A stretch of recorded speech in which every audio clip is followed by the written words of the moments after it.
மக்கள் அனைவருக்கும் வணக்கம். நேற்று திரு அண்ணாமலை அவர்களோட ஜாதகத்தை பற்றி நம்ம பார்த்தோம். அதை முழு தொடர்ச்சி இப்போ நம்ம பார்க்கலாம். அதாவது அவருடைய சொந்த ஜாதகம் எப்படி இருக்குது அப்படின்னு பார்த்தீங்கன்னா, முதல் ஒரு விஷயத்தை மக்கள் தெரிஞ்சுக்கணும். என்னென்னு கேட்டிங்கன்னா, இன்றைக்கி அண்ணாமலை ஜாதகத்தை நம்ம பார்க்க போகிறோன்னா அந்த அன்றைக்கி அவர் மட்டும்தான் பிறந்திருக்க போகிறது கிடையாது. அப்போ அவர் மாதிரி ஒரு 100 பேராக பிறந்திருப்பாங்க. அட்லீஸ்ட் ஒரு 50 பேராது, அதுவும் வேண்டாம், அதே கரூரில் ஒரு 10 பேராது அதே டேட் ஆஃப் பர்த்தில் பிறந்திருக்கிறதுக்கு வாய்ப்புகள் உண்டு. அப்போ அவங்க அத்தனை பேர்த்துக்கும் அதே ஜாதகம் தான். இதில் அண்ணாமலையினுடைய ஜாதகம் அப்படின்லாம் அந்த டேட் ஆஃப் பர்த்தில் பிறந்தவங்களோட லைஃபை எப்படி இருக்கும் அப்படின்னு பார்த்திங்கன்னா, அவங்கள பொறுத்தளவுக்கு ஒரு குறிப்பிட்ட வயசு, அதாவது அதிகபட்சம் 18 வயசு, அதுக்கு மேலே அவங்க தன்னுடைய பூர்வீக சொத்துலேயோ சொந்த ஊர்லேயோ வாழ்வதற்குண்டான ஆப்பர்ச்சுனிட்டி கிடையாது. அப்போ என்னன்னு கேட்டிங்கன்னா, other district, other state, other country, இந்த மாதிரி வெளியூர் வெளிநாடு இந்த மாதிரி போகக்கூடிய வாய்ப்புகள் தான் அவங்களுக்கு ரொம்பவே அதிகமாக இருக்கும். ஒரு சிலர் படிப்புக்காக போவாங்க, ஒரு சிலர் வேலைக்காக போகிறாங்க. இதோட அர்த்தம் என்னென்னு கேட்டிங்கன்னா, அவங்களுக்கெல்லாம் சொந்த ஊரில் ஜீவனம் பண்ண முடியாது, சொந்த சொத்தில் வாழ முடியாது, பூர்வீக சொத்தில் வாழக்கூடிய வாய்ப்புகள் கிடையாது, உள்ளூர் சப்போர்ட்டு கிடைக்காது. அதாவது அப்பா சொத்து, தாத்தா சொத்து, பாட்ட சொத்தில் வாழ்வதற்குண்டான வாய்ப்பு கிடையாது. அதனால் அவங்க வெளியில் போனாங்களா மட்டும்தான் அவங்களால சைன் பண்ண முடியும். கண்டிப்பாக அந்த மாதிரி இருக்கிறவங்க அதை எல்லோரும் வெளியில் போவாங்க. அதே மாதிரி தான் அண்ணாமலையும் பார்த்திங்க அப்படின்னா, எஜுகேஷனுக்கு அப்புறம் பார்த்திங்க அப்படின்னா ஒரு ஜாப்னு உள்ளே பார்த்திங்க அப்படின்னா அவருக்கு அதர் டிஸ்ட்ரிக்டில் தான் கிடச்சிது, அதர் ஸ்டேட்டில் தான் கிடச்சதே தவிர நம்ம ஓன் ஸ்டேட்டில் கிடையாது. அதாவது தமிழ்நாட்டில் கிடைக்காம கர்நாடகாவில் தான் ஒரு போஸ்டிங் போட்டாங்க.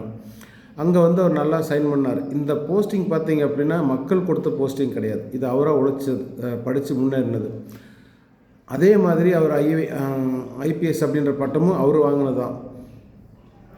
அப்புறம் அங்கேருந்து அந்த வேலையை ரிசைன் பண்ணிட்டு அவர் என்ன பண்ணுறாரு, பிஜேபியினுடைய மாநில தலைவராக வர்றார். இது பார்த்திங்க அப்படின்னா இது மக்கள் கொடுத்த பதவி கிடையாது, இவர் கட்சியில் சேர்ந்ததுனால பிஜேபி லீடருங்க கொடுத்த பவர் தானே தவிர இது மக்கள் பவர் கிடையாது. ஸோ இதில் நீங்கள் ஒரு விஷயத்தை நல்லா பார்த்தீங்க அப்படின்னா, அண்ணாமலையினுடைய ஜாதக அமைப்புப்படி மக்களுக்கு சர்வீஸ் பண்ணுவதற்கு உண்டான வாய்ப்புகள் தான் உண்டு. என்னென்னு கேட்டிங்கன்னா, ஐபிஎஸ் அப்படின்றது பப்ளிக் தான், மக்களுக்கு சேவை தான். மக்கள் சேவை செய்வதற்காக ஒரு பணிக்கு ஒரு வருவாரே தவிர மக்களால் பணி கிடைக்குமா, மக்களால் அந்த வேலை கிடைக்குமா அப்படின்னா அதுக்கு வாய்ப்புகள் இல்லை. அது பர்டிகுலராக பார்த்திங்க அப்படின்னா உள்ளூருக்குள்ளே அந்த ஆப்ஷனே கிடையாது. அதனால தான் பார்த்திங்க அப்படின்னாக்கா அவர் அரவக்குறிச்சி தொகுதியிலையும் தோற்று தான் போனார், கொங்கு பெல்ட்லேயும் தோற்று தான் போனார். அதுக்கு ரீசன் என்ன அப்படின்னா, அவருக்கு சித்தப்பா, பெரியப்பா, பங்காளிகள், அண்ணன் தம்பிகள், உள்ளூர் இந்த நெட்வொர்க்கெல்லாம் அவருக்கு செட் ஆகாது. அவருக்கு அந்த ஆப்ஷனும் கிடையாது. அவர் பண்ணுற தொழிலே எல்லாம் பார்த்திங்கன்னா கூட அதர் டிஸ்ட்ரிக்டில் தான் போவார். அவரோட இன்வெஸ்ட்மெண்ட்டே பார்த்திங்க அப்படின்னா ஓன் டிஸ்ட்ரிக்டில் வராது. நான் சொல்கிறது அண்ணாமலை ஜாதகம் மட்டுமல்ல, இதே டேட் ஆஃப் பர்த்தில் பிறந்த அத்தனை பேர்த்துக்கு இதுதான் ஜாதகம். தொழில் ரீதியாக பெரிய பெரிய ஆளுங்களோட லிங்க் அவருக்கு கிடைச்சாலும் கூட அவங்கெல்லாம் இவருக்கு பாசிட்டிவாக இருக்க மாட்டாங்க. இவர் அவங்க வலைக்குள்ளே வீழ்த்துறதுக்கு தான் பார்ப்பாங்க, அவங்க கஸ்டடிக்கு தான் இவரை கொண்டு போகும்போது தான் பார்ப்பாங்க. ஸோ அப்போ என்ன ஆகுன்னா, இவர் ஃப்ரீடம், ஏன்னா இவருக்கு டிசிஷன் மேக்கிங் ரொம்ப ஜாஸ்தி. இண்டிவிஜுவல் அட்மினிஸ்ட்ரேட்டிவ் அப்படின்றது பார்த்திங்க அப்படின்னா அவருடைய பலமே அட்மினிஸ்ட்ரேட்டிவ் மட்டும்தான், அது மிகப்பெரிய ஒரு பலம். பட் அவர் இமேஜினேஷன் பண்ணுறதெல்லாம் பாசிட்டிவாக வருமானா ரொம்ப கஷ்டம், அதுக்காக அவர் ரொம்ப போராடணும். பட் இண்டிவிஜுவலாக அவர் ஒரு சில டிசிஷன் எடுக்கும்போது பார்த்திங்க அப்படின்னா அதில் அவர் ஈஸியாக சைன் பண்ணிடுவார். அது அவருக்கு காடு கிஃப்ட்டு தான். அது ஜாதகத்தில் அந்த அமைப்பு இருக்குது. இன்னொன்று, அவர் லீகலாக ப்ரிப்பரேட்டராகி ஒரு ப்ராஜெக்ட் ஸ்டார்ட் பண்ணுறாரு அப்படின்னா அது ரொம்ப கஷ்டம். அதுக்கு அந்த ஆப்ஷன் அவர்கிட்ட கிடையாது, அவர் ஜாதக ரீதியாக. அப்போ அவர் என்ன பண்ணணும் அப்படின்னு கேட்டிங்கன்னா, ஏதாவது ஒன்று நான் நேற்று போட்ட வீடியோவில் போட்டுக்கிறது தான்.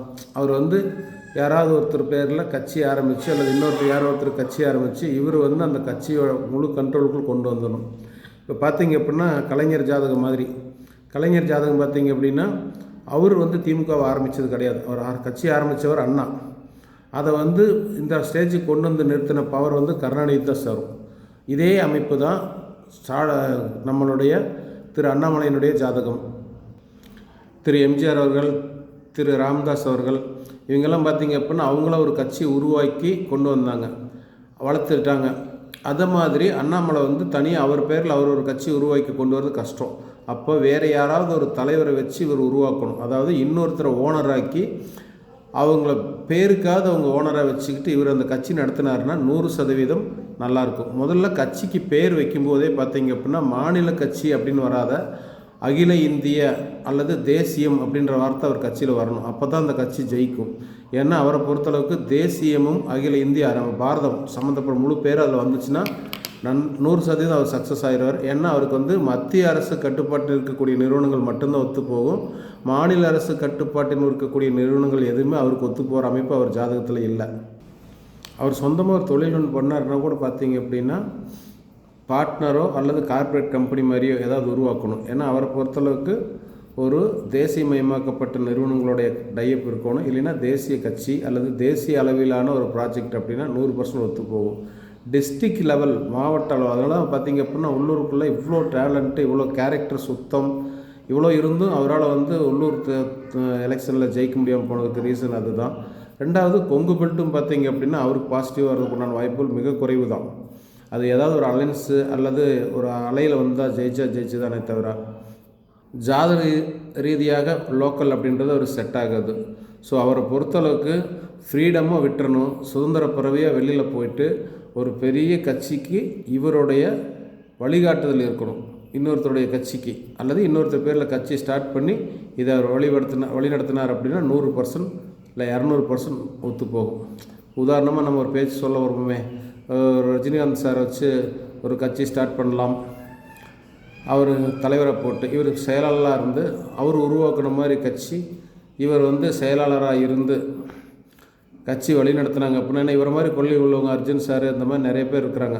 ஆக்டர் அர்ஜுன் அந்த மாதிரி இவங்க எல்லாம் சேர்ந்து ஒரு சில பாசிட்டிவாக கொண்டு வந்தாங்க அப்படின்னா ஒரு கட்சி நடத்துனாங்க அப்படின்னா, அதாவது அண்ணாமலையை பொறுத்தளவுக்கு செயலாளர் போஸ்ட், அதாவது அவரை பொறுத்தளவுக்கு அந்த கட்சியினுடைய இருதயமாக இருக்கணும். இவருடைய இயக்கம் தான் அங்கே இருக்கணும். பட் லீகலாக இவர் ப்ரொப்ரேட்டராக இருக்கக்கூடாது. இந்த கட்சி உருவாக்குறது நான் அப்படின்னு கூடாது. அந்த மாதிரி இருந்துச்சு அப்படின்னா 100ல் 200% இவருடைய ஜாதகம் வேலை செய்யும். இதுதான் அண்ணாமலையுடைய ஜாதகம். மேபி அண்ணாமலையுடைய ஜாதகம் அப்படின்ட்டு சொல்கிறத விட அதே டேட்டா பர்த்தில் பிறந்த அத்தனை பேர்த்துக்கு இதே அமைப்பு தான். ஸோ இப்போ அவங்கெல்லாம் இதே மாதிரி கட்சி ஆரம்பிச்சிருப்பாங்களா அப்படின்னா அப்படிலாம் கிடையாது. அவங்களாம் ஏதாவது ஒரு அட்மினிஸ்ட்ரேட்டிவ் போஸ்ட்டில் இருப்பாங்க. கண்டிப்பாக எல்லாருமே other district, other state, other கண்ட்ரியில் இருப்பாங்க. லோக்கலில் இருக்கிறவங்களாம் ஃபெயிலியர் ஆகிருப்பாங்க. இதுதான் இந்த வீடியோ பார்த்துட்டு இருக்கிறதுல 4/6/1984 யாராவது பிறந்திருந்தீங்க அப்படின்னா அவங்களுக்கு இந்த ஜாதகம் பொருந்தும். அல்லது 5ஆம் தேதி பிறந்திருந்தீங்கனாலும் இந்த ஜாதகம் பொருந்தும். ஏன்னா அதே டேட் ஆஃப் பர்த்துக்கு எதுவும் மாறப்போவதில்லை. சரிங்களா? நன்றி, வணக்கம்.